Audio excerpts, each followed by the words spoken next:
नमस्कार, मी गणेश शिंदे. आपल्या सर्वांचं राजमुद्रा न्यूजमध्ये मनपूर्वक स्वागत.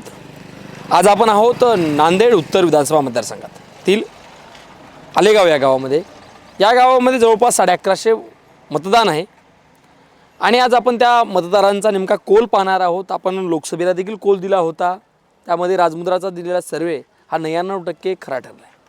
आणि त्यासोबत आता आपण लोकसभेसंदर्भात देखील आपण आलो आहोत. जनतेच्या मनात नेमके प्रश्न काय आहेत, काय नाही या संदर्भात जाणून घेण्यासाठी. काका, जे आता विधानसभा अवघ्या 2 महिन्यावर येऊन ठेपलेले आहेत आणि महायुती असेल, महाविकास आघाडी चांगली तयारी करत आहे. महाविकास आघाडीकडून देखील अनेक उमेदवार इच्छुक आहेत आणि महायुतीकडून देखील. आता महायुतीकडून बघायला गेलं तर शिंदे गटाचे बालाजी कल्याणकर हे विद्यमान आमदार आहेत. त्यासोबतच आताच नुकतेच भाजपामध्ये गेलेले माजी मंत्री DP सावंत देखील आहेत. त्यासोबतच मिलिंद देशमुख देखील आहेत.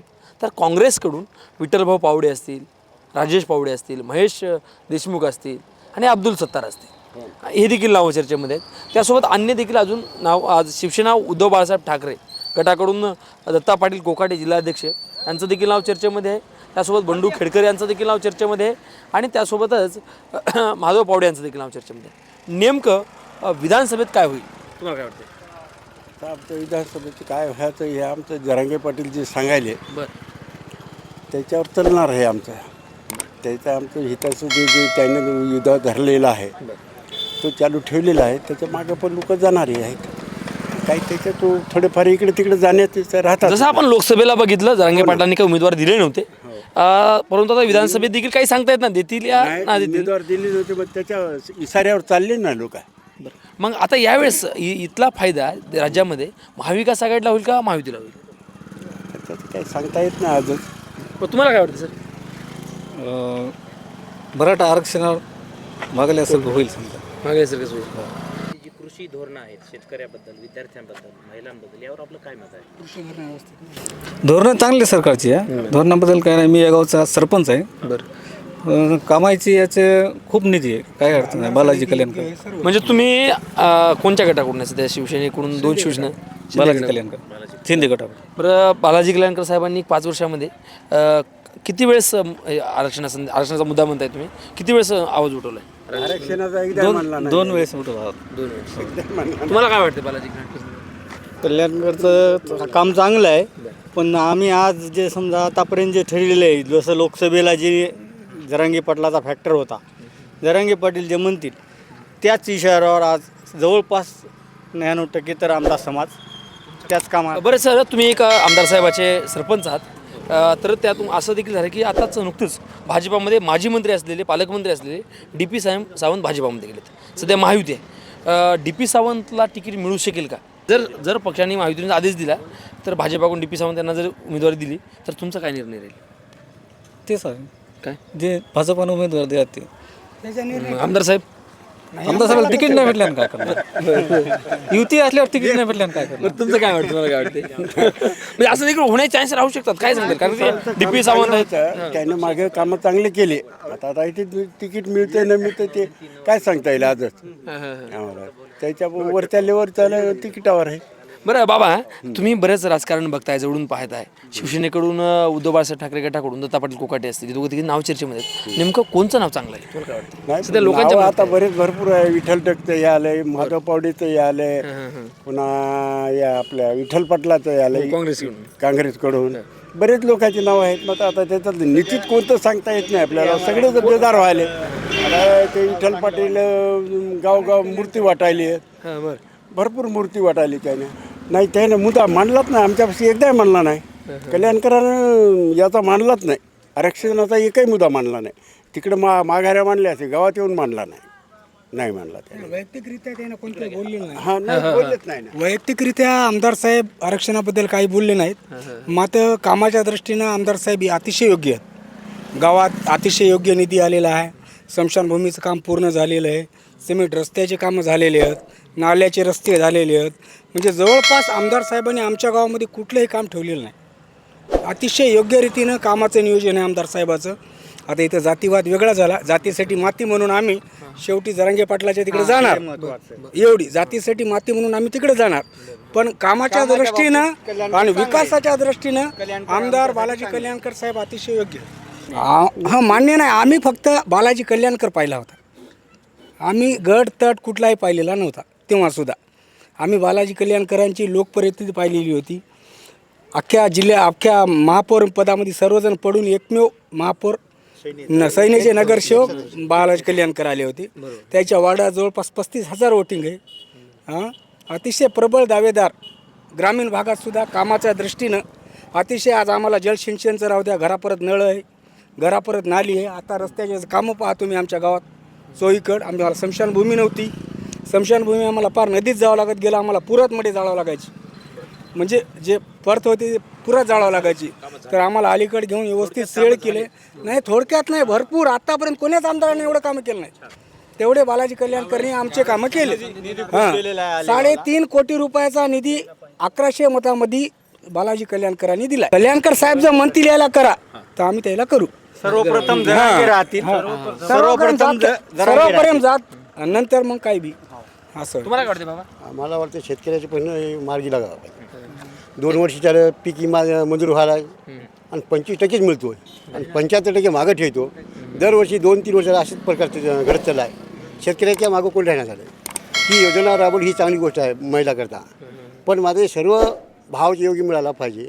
2 गोष्टीनं 2 पैसे मिळाले तर ते जे अंमलात आणले ते पैसे दिले पाहिजे. शेतकऱ्याचा विमा 25% विमा देतो, 75% नंतर जो म्हणतात ते दुमार त्याचं नाव येत नाही. हा आमचा मुद्दा आहे. बरं, बालाजी कल्याणकरचा विषय आहे. बालाजी कल्याणकर सध्या सत्तेमध्ये आहेत. मुख्यमंत्री साहेबांच्या फार जवळचे देखील समजले जातात. त्यांनी आरक्षणासाठी काही केलं आहे काय? तुम्ही काही सांगताल का? ना आरक्षण करतात याचे काय तेवढं काय हे नाही. फक्त हां ओबीसी जायचं काय नाही आमचं त्याचं हे आहे. पण आरक्षण करता याने मुद्दा कोणताही मांडला नाही. आरक्षण हा फुटून गेलेले आमदार आहेत. आम्ही शरद पवारची माणसं आहे. आम्ही शरद पवारच्या माणसं. हां बरं, आता शरद पवार साहेबांचा एखादा उमेदवार असा कोणता आहे का चर्चेमध्ये की त्यांना उमेदवारी मिळू शकेल? मिळेल ना साहेब. आता ते निकली करतील तेव्हा होईल ना काहीतरी. काँग्रेसच्या त्याच्या हे राहते ना. नांदेड उत्तरमध्ये मला वाटते सुनील कदम देखील नाव चर्चेमध्ये येईल. असे कोणते मतदान मिळेल आमच्याकडून मिळेल. हो महाविकास आघाडीकडून दुसरे एक विठ्ठल पावडे, राजेश पावडे. राजेश पवार बी चांगले आहेत. विठ्ठल पवार बी चांगले आहेत. इंडक बी चांगले आहेत. दोन्ही चांगलं कोण? राजेश पवार बी चांगला आहे आणि विठ्ठल पवारचं शहरही चांगलं आहे. विठ्ठल पावडे मस्त आहेत. त्यांना तिकीट मिळेल का? आता ते काय सांगावं. आता एक नवरी 3 नवरदेव झाल्यावर भोवल्यावर कोणाला तरी चढावंच लागणार आहे शेवटी. पण त्याचं आपण काय सांगावं आता. अरे 5 वर्षामध्ये बालाजी कल्याणकर साहेबाच्या कामावर तुम्ही समाधानी आहात? हां, बालाजी कल्याणकर साहेबांनी आमच्या गावाला खूप निधी दिला आहे आणि गावामध्ये अजूनही कामं चालू आहेत. आता अक्षरशः आमच्या गावामध्ये असना नदी आहे आमच्या गावालगत. त्या नदीच्या काठी आम्हाला नदीच्या पाण्यामधून प्रेत घेऊन जावं लागत होतं पहिलेचं. तर आता त्याच्या अलीकडं मस्त त्यांनी केलं आहे. गार्डन वगैरे सगळं झालेलं आहे. पाण्याची व्यवस्था आहे तिथं, पण बोर केला आहे तिथं. एकदम मस्त आहे आता. त्यासोबत आपल्याकडं दुसरे अजून काही नागरिक आहेत. सर तुम्ही काय करा शेतीच करता? हो, शेतीच करतो. बरं, कसं आहे शेतीला माल मध्ये भाव कसा आहे काय नाही शेतीला साहेब भाव जरा बरोबर नाही. भावात सोयाबीनचे भाव बरोबर नाही. ते सोयाबीनचे भाव मागच्या वर्षी जर पाहिलं तर 10,000 रुपये होता आणि यावर्षी 4,042च्या वर काही नाही. मग या सरकारच्या कामगिरीवर तुम्ही कितपत समाधानी आहात? नाही, सरकारच्या कामगिरीवर तर आम्ही नाराज आहोत. साहेब भाव बी मिळत नाही ना. भाव मिळत नाही त्याच्यामुळं कसं आहे की हो ना साहेब, कसं आहे की वरूनच त्याचं पेपर फुटीचं आहे ते सरकारमधूनच त्याचं बंधन व्हायला पाहिजे ना. आता खाल्ल्या ह्याच्यातून तर सोडून द्या. आता खाल्लं तर ते हो ना, त्याचं नुकसान आहे ना हे पेपर फुटीमुळं. हां हां, मेहनतीवाल्याचं नुकसान आहे आणि जे काय हां त्याचं तर त्याला पेपर फुटीवाल्याचं हे करणं काही बरोबर बरं सर, यावेळेस विधानसभेमध्ये नेमकं काय पाहायला मिळेल? महाविकास आघाडी का महायुती? हे साहेब आम्ही तर जरांगे पाटलाचे म्हणतो आम्ही म्हणजे बांधील राहणार आहोत. जे काही जरांगे पाटील आम्हाला सांगतील त्याचे आम्ही बांधील राहणार. हा विषय. जरांगे पाटलांनी लोकसभेला काही उमेदवार दिले नव्हते, परंतु कोणाला तर पाडा म्हणले होते. यावेळेस याचा फटका कोणाला बसेल? आता याचा फटका जे सांगतील ना आम्हाला की आता आमचं जरांगे पाटलाचं कसं आहे की जे सांगतील आम्हाला तेच आम्ही ऐकू. आणि आमच्या जरी मराठी असतील ना आम्हाला जर साथ देत नसतील म्हणतो मी आपल्या याच्या आरक्षणाकरता मराठा आमदारांना आम्हाला जर साथ देत नसेल तर आम्हाला काय करायचं ते मराठा आमदाराशी. आमचे गोरगरीब गोरगरीब लेकरं गोरगरीब शेतकरी याला न्याय मिळायला पाहिजे. आमचं हे प्रथम मागणी आहे. आम्ही जरांगे पाटलाच्या आम्ही शब्दाला किंमत देऊ. सर त्यासोबतच तुम्हाला अजून या सरकारच्या कामाबद्दल पेपर फुटीवाल्याला जेल झाली पाहिजे, कायमरूपी जेल झाली पाहिजे, जन्मठेप. हे कसं आहे, मेहनत करणाऱ्या लेकराला विद्यार्थी रात्रंदिवस अभ्यास करतात त्याच्यावर अन्याय व्हायला आहे. खरा जे अभ्यासू आहे त्याच्यावर अत्याचार व्हायला आहे. आणि पेपर फुटी झाले म्हणजे पैसे देऊन नोकरी घेणं, मग डायरेक्ट रिश्वतच देऊन नोकरी घेतली ती चांगली राहील. गरीबाला आमदार आमदार फोडण्याची सवय लागली ते सरकार पेपर फोडत आहे. मग ते चालूच आहे ना. मग त्याच्या हे एकच गणित आहे ना. पण महाराष्ट्रामध्ये कोण योग्य राहील, महाविकास आघाडी का महायुती? महाविकास आघाडी. महाविकास आघाडीच का? महाविकास आघाडीच का? त्याचे पहिले त्याचे हे नाही सत्य नसल्यामुळं त्याचं सत्तेत काय ते काम करून दाखवतो म्हणून अशी आहे त्याची इच्छा, त्याच्याबद्दल राहू शकते. म्हणजे विकास झाला नाही आणि कामं बऱ्याचपैकी रखडलेत, त्यामुळं परिवर्तनासाठी तुम्हाला महाविकास आघाडी. महाविकास आघाडी येईल असं आम्हाला वाटते. आता महाविकास आघाडी म्हणताय, तर महाविकास आघाडीकडून सध्या काँग्रेसकडून देखील काही उमेदवार इच्छुक आहेत. पहिले DP साहेब होते चांगले आमदार आहेत तिथे, बाकी आता BJPत गेल्यामुळं आता ते काय घ्यायचं त्यासोबत आपण आता थेट शेतीमध्ये राबणाऱ्या शेतकऱ्याकडे आपण जाणार आहोत. सर शेतकऱ्याची त्या परिस्थिती कशी आहे, काय? शेतकऱ्याची परिस्थिती अशी आहे, निसर्ग साथ देत नाही, कमी जास्त होते. त्यानंतर तुम्हाला सांगतो कोणता म्हणजे मालाला भाव योग्य मिळत नाही. सोयाबीन कुठं एकदा 8,000 होते तर कुठं एकदा 4,000वर राहते. 4,000वर असेल तर वर्ष त्याचे भाव वाढत नाहीत. त्याच्यामुळं माल विकूनही बी आणि ठेवूनही कुठलाच काही कोणाला शेतकऱ्याला फायदा होत नाही. आणि बी खताचे भाव तुम्हाला सांगतो 2,000 रुपये 40 किलोची पॅकिंग 2,000 रुपयाला आहे. तर तेवढा खत कुठं कमी ते म्हणजे एकरी काय पुरी होत नाही, कुठं काही होत नाही समजा त्याचं. त्याच्यानंतर हळदीचे भाव एक वेळेस तुम्हाला सांगतो ज्यावेळेस शेतकऱ्यापाशी माल नाही त्यावेळेस भरपूर भाव वाढतात. त्यानंतर तुम्हाला सांगतो शेतकऱ्याजवळ जो माल आला त्यावेळेस 10, 8, 7, 8 या हिशोबानं भाव चालते ते. त्यामुळे शेतकऱ्याचं म्हणजे हे होईत ना शेतकरी त्या याच्यातून बाहेर निघत ना, शेतीतून बाहेर निघत ना, जागच्या जागी मजुरीच्या हिशोबानं शेतकरी करते. त्याच्या पलीकडे काहीच होईना शेतकऱ्याजवळ. त्याच्या तुम्हाला अजून काय वाटतंय? आता सोयाबीन कापसाच्या दरात तर खूप घट आहे, निर्यात बंदी आहे, पेंटची बंदी. 7,000वर सोयाबीन 4,000वर येऊन ठेपलं आहे. 10,000ला कापूस 7,000वर येऊन ठेपला आहे. ऊसासारख्या लाडक्या पिकावर कुत्र्यासारखी वेळ आली. तुम्हाला सांगतो डुकरामुळं आणि राजकारण्याच्या धोरणामुळं. ऊसासारखं लाडकं पीक साहेब एकमेव पैसे देणारं. पश्चिम महाराष्ट्रात आज त्याच ऊसाला दर भेटते 4,000, आम्हाला भेटते 2,500. हां, तर हे एकमेव राज्यकर्त्यामुळं व्हाले. आज तुम्ही म्हणता शरद पवारच्या बारामतीमध्ये ऊसाला 4,000 दर, मोदीच्या गुजरातमध्ये ऊसाला 4,000 दर, आणि आमच्या इकडे बघलं तर ऊसाला 2,500 रुपये दर. म्हणजे काय झाले, आमची रिकोरी 13चीच बसती, त्याची रिकोरी 13चीच बसती. त्याच्या बी ऊसातून हे निघते, लाईट निघती, साखर निघती, पुन्हा त्याच्या ह्याच्यातून इथेनॉल निघतंय, आमच्यातून इथेनॉल निघतंय. सेम तेच असून आम्हाला काय निच्च दर्जा मराठवाड्यातल्या शेतकऱ्याला जबाबदार केंद्र सरकार आणि राज्य सरकार दोन्ही. आमची मागणी आहे ऊसाला कमीत कमी 3,500 ते 4,000 रुपये दर जे गुजरातच्या धर्तीवर दिला जाते ते द्या. पश्चिम महाराष्ट्राच्या धर्तीवर जे ऊसाला दर दिला जाते ते देत जा. बस झालं. अहो एक FRP एक रकमी द्यायची जबान असती. राजू शेट्टी मरायच्या बाणीत आले, शरद जोशी मेले, एक FRP नाहीच. कोणा मुलीचं लग्न उभं राहतंय 4 टप्प्यामध्ये पैसे दिले जातात साहेब. पहिला हप्ता 1,800 दिला जाते, नंतर 200 काढला जाते, त्याच्यानंतर 150 काढला जाते. हां, आमचा एकदाचा 1 टन ऊस गेला तर आम्हाला 2.5 लाख रुपये 100 टनाचे यायचे, तर त्याचे आम्हाला 4दा घ्यावं लागतं. ऊसाचे हे दर आहे. पश्चिम महाराष्ट्रामध्ये 25,000पर्यंत 1% FRP भेटते. तुम्हाला सांगतो गुजरातमध्ये 1 FRP भेटते, आणि तेच मराठवाड्यात कधीही भेटत नाही सर. ही शोकाकुल आहे आपल्या इथे. त्यासोबत आपल्या आलेगावातून काही तरुण युवक जे आपल्यासोबत आहेत, त्यांच्यात देखील त्यांना नेमकं शेतकऱ्याच्या धोरणासंदर्भात शासनाचं धोरण काय वाटतं सर? शासनाच्या धोरणासंदर्भात विचार केला तर खऱ्या अर्थानं आज आपल्या इकडे बऱ्याच योजना शासन राबवत आहे. त्याच्यामध्ये प्रधानमंत्री सन्मान निधी योजना 2,000 रुपये शेतकऱ्यांना देत आहे. आणि प्रधानमंत्री 2,000 रुपयाचा हप्ता दिल्याच्या नंतर जसं काय 2,000 रुपयाचा जर विचार केला तर एका दिवसामध्ये 2,000 रुपयाच्या महिला काम करायला गेल्या तर त्याला पुरत नाही आहे. आज सोयाबीनच्या खर्चाचा विचार केला, हळदीच्या खर्चाचा विचार केला, तुमच्या ऊसाच्या खर्चाचा विचार केला तर वाजवी भाव शेतकऱ्याला मिळत नाही. शेतकऱ्याचं आयात आणि निर्यात धोरणाचा विचार जर केला तर आज जागतिक खुल्या बाजारपेठेच्या दृष्टिकोनातून आज महाराष्ट्रामध्ये संबंध देशामध्ये जागतिक खुली बाजारपेठ खुली जर केली तर आज सोयाबीनला 10,000 रुपये भाव शेतकऱ्याला मिळू शकतो, कापसाला 20,000 रुपये भाव शेतकऱ्याला मिळू शकतो, त्याचबरोबर हळदीला 30-35 हजार रुपये भाव मिळू शकतो शेतकऱ्याला. पण जागतिक खुल्या बाजारपेठ शेतकऱ्याच्या धोरणासंदर्भात का राबवत नाही शासन?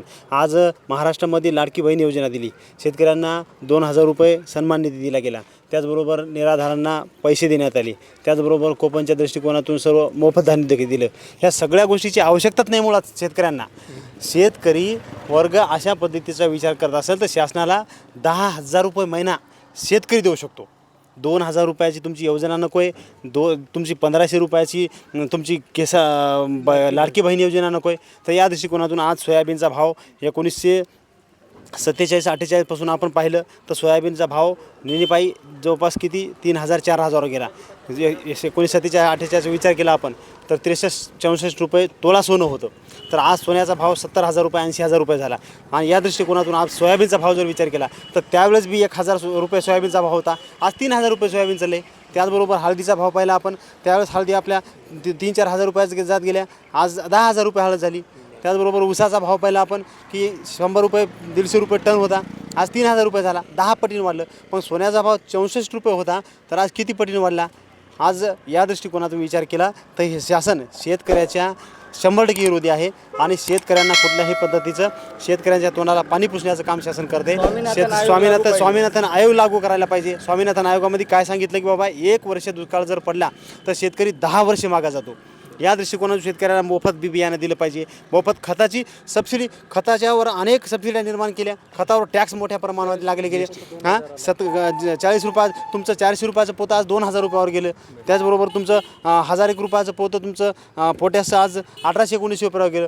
600-700 रुपये 50 रुपये 50 किलोची जी पॅकिंग होती ती 40 रुपये झाली. आज 600-700 रुपये पर पोत्या मागं वाढवली तुम्ही. मग या दृष्टिकोनातून 1,500 रुपये देऊन काय प्रश्न साध्य होणार आहे का? त्याचबरोबर तुम्ही 2,000 रुपये सन्मान निधी दिला, याच्यामध्ये काय साध्य होणार आहे का? या सगळ्याचा शासन सर्व शेतकऱ्यांना गुमराह करण्याचा प्रयत्न करत आहे. आणि या महाराष्ट्रामध्ये नाही तर संबंध देशामध्ये साथीचा रोग लागल्यासारख्या अखंड शेतकऱ्यांच्या आत्महत्या व्हाव्यात यासाठी शासन शेतकऱ्यांना प्रवृत्त करत आहे. नक्कीच सर, शेतकऱ्याच्या तुम्ही धोरणावर नाराज आहात. मग यावेळेस विधानसभा अवघ्या 2 महिन्यावर आलेली आहे, विधानसभेमध्ये परिवर्तन होईल का? ज्या पद्धतीनं आपण पाहिलं की लोकसभेमध्ये मराठा आरक्षणाचा प्रश्न होता, संबंध ही निवडणूक महाराष्ट्रामध्ये तरी निदान संबंध जनतेने हातामध्ये घेतलेली होती. कुठल्याही नेत्याकडे पाहून, कुठल्याही नेत्याच्या कार्यकर्त्याकडे पाहून आपण या दृष्टिकोनातून मतदान केलं नाही. संबंध महाराष्ट्राचा विचार केला, मराठवाड्याचा विचार केला. आपल्या नांदेड जिल्ह्यामधली सीट पहा तुम्ही, बीडची सीट पहा तुम्ही, त्याचबरोबर जालन्याची सीट पहा तुम्ही, त्याचबरोबर संभाजीनगरची सीट पहा तुम्ही, लातूरची सीट पहा तुम्ही. ह्या सगळ्या दृष्टिकोनातून विचार जर केला तर याच पद्धतीनं विधानसभेलासुद्धा अशाच पद्धतीनं परिवर्तन होणार आहे. ना की एखादा शिवसेना असेल, BJP असेल, राष्ट्रवादी असेल, काँग्रेस असेल, अजित पवार गट असेल, शरद पवार गट असेल, उद्धव ठाकरे गट असेल, शिंदे गट असेल, या सगळ्या लोकांना डावलून खऱ्या अर्थानं आज मराठा आरक्षणाचा प्रश्न ज्वलंत निर्माण झालेला आहे. आणि एकीकडे आपण पाहतोय गलेलठ्ठ मोठमोठ्या संपत्ती असूनसुद्धा कुठल्याही पद्धतीचं त्यांना मोठ्या प्रमाणामध्ये शिष्यवृत्ती मिळत आहे. आणि दुसरीकडे तुम्हाला सांगतो की एकीकडे आत्महत्या करावं लागत आहे. आज आपण वाशिमच्या कलेक्टरचं पाहिलं की बाबा एका वर्षामध्ये त्यांचं उत्पन्नाचा जर स्रोत पाहिला तर 10 कोटी रुपये उत्पन्न आहे, तरी ते अल्पभूधारकतेचा फायदा घेतात, तरी ते तुमच्या आरक्षणाचा फायदा घेतात. या दृष्टिकोनातून जर विचार केला तर सुरुवातीला डॉक्टर बाबासाहेब आंबेडकरांनी आरक्षणाची गणना केली, ती केवळ जातीपुरती नाही तर आरक्षणामध्ये दर 10 वर्षानंतर त्याचा कोरम पूर्ण केला पाहिजे, हे घटनेमध्ये तरतूद आहे. आणि दर 10 वर्षाच्या नंतर जी मागे गेलेली जमात आहे तिला पुढे आणण्याचा प्रयत्न करायचा आणि जी सुधारलेली जमात आहे तिला स्थिर ठेवण्याचा प्रयत्न करायचा. नांदेड उत्तरमध्ये नेमकं काय होईल? विधानसभा निवडणूक आलेली आहे, महाविकास आघाडी का महायुती? महाविकास आघाडी, महायुती या 2 प्रश्नांपैकी अजून कोणता नवीन जनता पर्याय निर्माण करते का हे सगळ्यात महत्त्वाचं आहे. कारण मागची निवडणूक पाहिली आपण ती सामान्य माणसाने हाती घेतली होती. याच्यापेक्षा अजून वेगळ्या पद्धतीचा पर्याय देऊ शकतो आपण. हे सर्वसामान्य माणसांचं आणि सर्व जनतेचं सर्व शेतकऱ्यांचा प्रश्न आहे. आणि हे अजून काय तिसरी आघाडी देखील चर्चेमध्ये आहे, नेमकी तिसरी आघाडी कोणती होऊ शकेल आणि काय? या दृष्टिकोनातून आरक्षणाचा प्रश्न मार्गी लागला नाही तर सन्माननीय जरांगे पाटलांनी जे उमेदवार दिलाय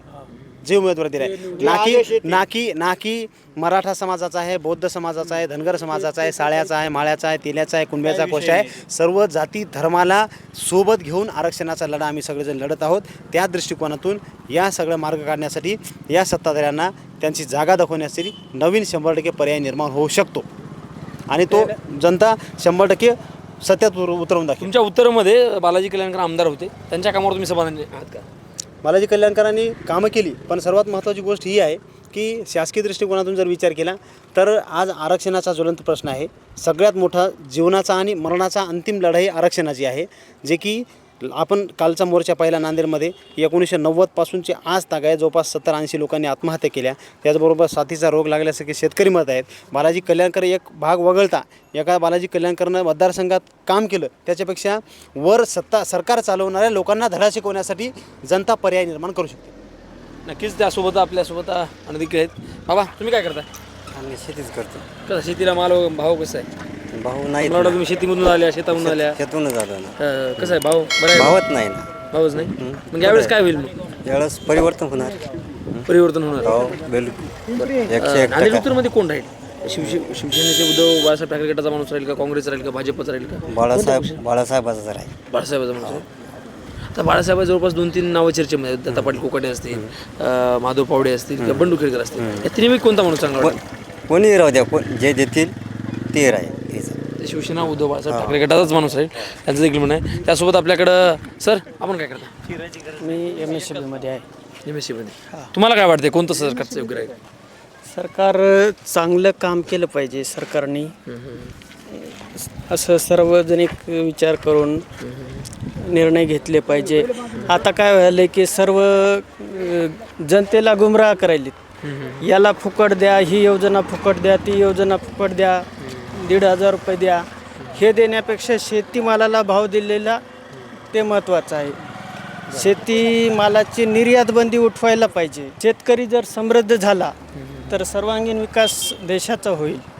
आणि हे जे फ्रीचं जे आहे ते अगोदर बंद करायला पाहिजे. आणि आम्ही हे केलं, आता GST, इन्कम टॅक्स याच्यातून जमा होणारा पैसा भरपूर आहे, त्याच्यामधून विकास कामे व्हायला पाहिजे. का बरं तुम्ही देऊ नका, फ्रीमध्ये काहीच देऊ नका, 2,000 देऊ नका, तुम्ही 1,500 रुपये देऊ नका. शेतीमालाला भाव वाढवा. आज दुप्पट भाव राहायला पाहिजे, ते आज राहिलेला नाही. त्याच्यामध्ये कोण फिरत बसणार आहे? पूर्ण महिला तर भरू शकणार नाहीत. ज्यांना आवश्यकता आहे अशा 25% महिला फक्त भरतील अर्ज, त्याचा लाभ घेतील आणि तो बी लाभ त्यांना मिळणार नाही, काही दिवसापुरता मिळेल. आता आपण विधानसभेचा सर्वे करत नांदेडवरून नांदेड उत्तरच्या शेवटचं टोक जे असलेलं आलेगाव हे गाव आहे. या आलेगाव आलेले आहेत आणि इथून पुढे आशेगाव गाव लागतं. ते हिंगोली जिल्ह्यामधलं लोकसभेतलं गाव आहे. आणि यानंतर आम्ही नांदेड शहरामध्ये जाऊ आणि अनेक गावात हा सर्वे घेऊन जाणार आहोत. पाहत राहा संपूर्ण राजमुद्रा न्यूज लाईव्ह. धन्यवाद.